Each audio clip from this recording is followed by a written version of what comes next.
Welcome back to today's episode, and we're going to be doing another response to 13 life-changing lessons that no one's ever told you by George Mack on the Modern Wisdom podcast. So, without any further ado, I'm going to roll the clip. This is a long one. It is totally worth it. The points I have at the end are amazing, so please watch this all the way through, and let's go. Yeah.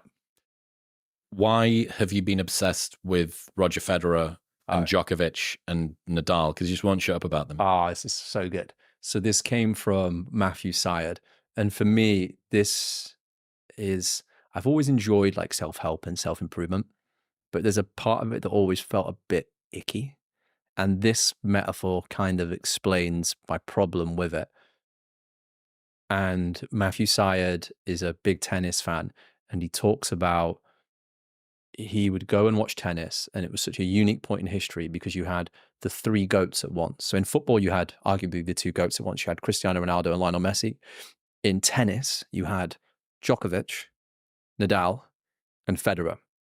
And obviously in the self-help world or that space, it's like, this is the way. Or you see these Instagram reels and it's like, if you do A, B, C, this will happen. And what's beautiful about this metaphor that Syed tells is he used to watch at Wimbledon, the warm-up courts. So he'd turn up and Nadal's there. And Nadal is like full on Goggins, like biceps bulging, screaming as he's hitting the shots. In warm-up. Yeah, in warm-up, sprinting up and down to get himself into the zone, like going as hard as he can. Then you have Djokovic who comes out, who's almost an emotionless like robot who's just laser focused on getting the job done. Watches him warm up. It's like, hold on, these are the two GOATs at the same time, completely different way of doing things. Then Federer turns up and you can hear him laughing before he arrives at the court. He's trialing like trick shots. He's doing dinks. He's laughing with his friends. He's just finessing the ball left, right, and center. And these three, and obviously there's a debate between them, but these three are arguably the three GOATs of there at the exact same time, give or take, and had completely different philosophies to doing things. And that goes to show, and I've always now took that metaphor whenever somebody gives me, oh, you need to do things this way, or this is the way this gets done, and realizing, oh, okay, that's the Djokovic way of doing it. That might not apply to me, or that's the Federer way of doing it, or that's the Nadal way of doing it. Ironically, Nadal actually had the most amount of injuries, which is one thing you could take into consideration. But ultimately, there's no the way, as shown by those three. There's completely different ways of achieving essentially the exact same output. So, for those that don't follow tennis, I kind of wrote down the names up above because to me, they were all foreign. But we have, here we go, Federer right here. That's going to cost something. So, laughing, tries trick shots, and finessing the ball. Having a great time, and that's how he did it. Then we have Djokovic. So, emotionless and focused like a robot. And then Nadal. And I thought it was kind of funny that he said that he had the most amount of injuries out of any single player. I'm like, well, yeah, that's kind of what you get with that outcome, and it's something I've tried in the past of just the hard work, pump the muscle, like put in as much effort as you can running forward, and if everything's not in tip-top shape, it comes crumbling down, and you wind up injuring yourself somehow. And like I've gotten many injuries in my wrestling career from that. But I mean, which one of these would you want to be? Like, to me, this one kind of feels like the most fun. For Federal, where he's talking about laughing, doing trick shots, and finessing the ball. And we're going to get back to the video because there's still a couple more clips I want to talk about. I wonder whether one of the reasons that people look for one-size-fits-all answers to questions is that if there's three potential answers to the question, that then puts the onus back onto them to work out how to do it, right? What people want is a reliable set of inputs that can get them the outcome someone else got. They don't need to go, what is the way for you to get the outcome? It's the same thing again. It's what are you focusing on, inputs or outcomes? You want to get the outcomes, but if someone says, here is the answer, there is no answer. There are multiple different ways, and here are some principles, and you need to work out. It's like, I paid $500 for this course. Yeah. I've paid $500 for the productivity course, and you're telling me that it isn't that I need an external brain, but I might do, and it isn't that I need to do spaced repetition, but I might do, and it isn't that I need to do time blocking, but I might do. Yeah, I think a huge hesitation should be placed on saying this person achieved success and did this thing, therefore doing the thing that they did will cause me, different person, different disposition, different background, different set point, to get the same outcome that they did. I think it then comes down to the scientific method. We live in the Enlightenment period. It's only been, what, not a couple hundred years or so that we've had electricity, had all the things that we take for granted now. And that comes out of the scientific revolution and applying a scientific frame to viewing these problems of, okay, that's the Nadal way of doing it. That's the Djokovic way of doing it. That's the Federer way of doing it. How about I'll try this, see how that goes. I'll try this, see how that goes. Try this and see how that goes. And then judging based off the experiments, how it worked personally for you. I think we'll just find out more and more with time that personalization is more and more important than we think. But as you mentioned, then it's hard to sell that. So it's not as gimmicky. It's not as easy to get people into a funnel that buys the 699 course, because it's often a lot more personalization and the people need to have a lot more agency over their existence. The work is put back onto the person who needs to do the work. Yes, but it's the truth. It's the way. Yeah. So that was a lot of points that we kind of went over in that clip, and I just want to touch on a couple of them. So that's one way to do it that works best for you. This is why you have so many people argue about like different workout routines, different diets that you should do, like different morning routines. I mean, different ways to schedule things. Like, that's your way that works best for you. And if you don't have a way for yourself yet, trying a bunch of those ways and seeing how they work for you is one of the best things that you can do in order to experience a large amount of information and then think, which of these work best for me? And then you try to combine them all into that one, and then you test it. And once you test it, you look at it again, you're like, am I missing anything? If I am, you can go continue looking for a puzzle piece that fits into where you need it to go, or you can try something else. And that's one of the best ways to actually learn. And then there's no the way. There's completely different ways of achieving essentially the same exact input. So basically just what I said above. And then I just further illustrated this.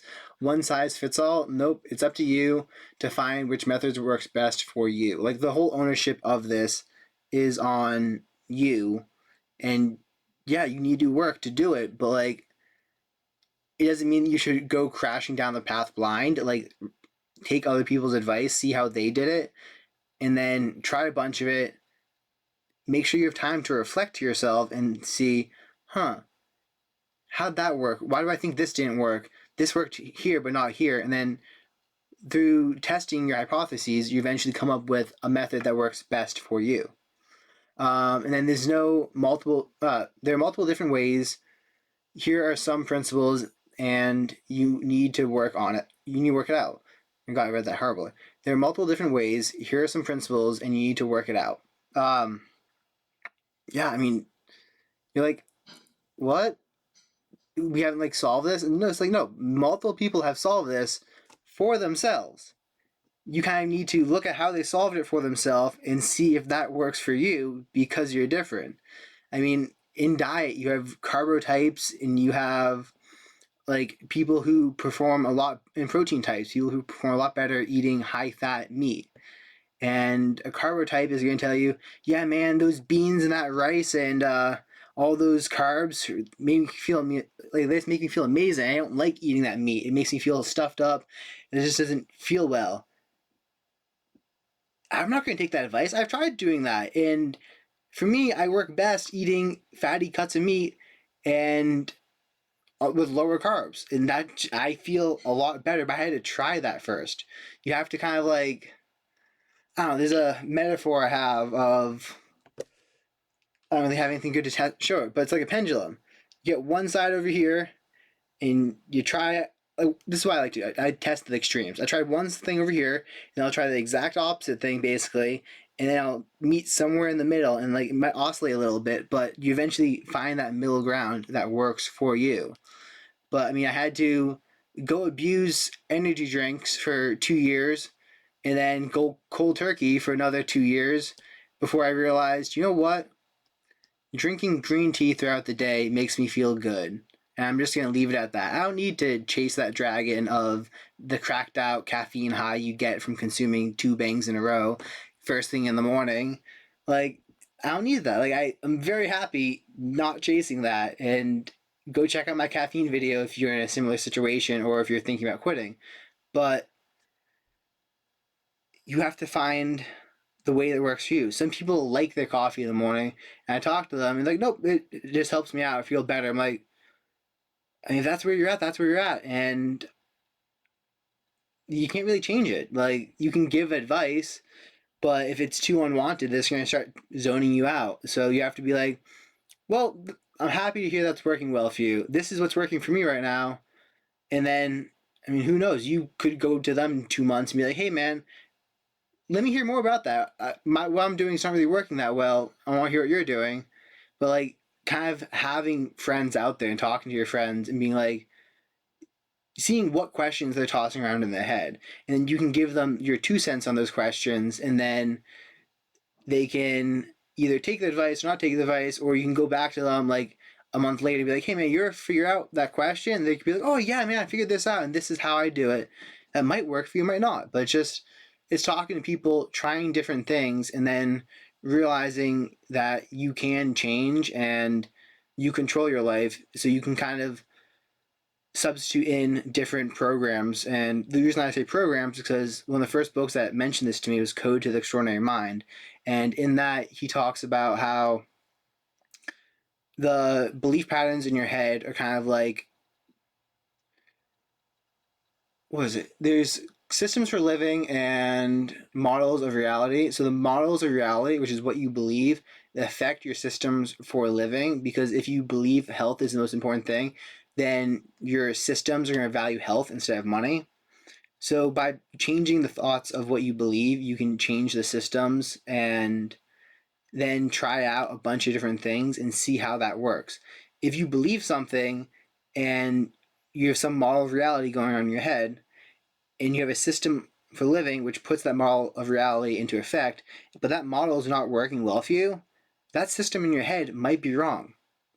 If you have a model of reality saying that you're really ugly, and then like you go out into the world and you're doing really poorly with women or anything, like you might want to consider readjusting that model in your head. And to readjust that model, it might not be just meditating and a little bit of mind work. It might have to be, oh, well, I don't want that model of reality to be up there anymore. What do I need to do to change it? For most people, it's cutting out artificial sweeteners, eating non-processed foods, and going to the gym.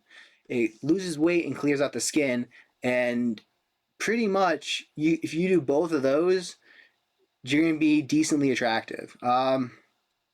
Yeah, I mean, that's it for this video. Kind of ranted a little bit, but go check out the rest of the playlist, which I am going to put up here, and subscribe to the channel right there, and I'll catch you next time. But just remember, that's the advice that works best for them. Try things out, experiment, and share your results. Let other people know how it's going.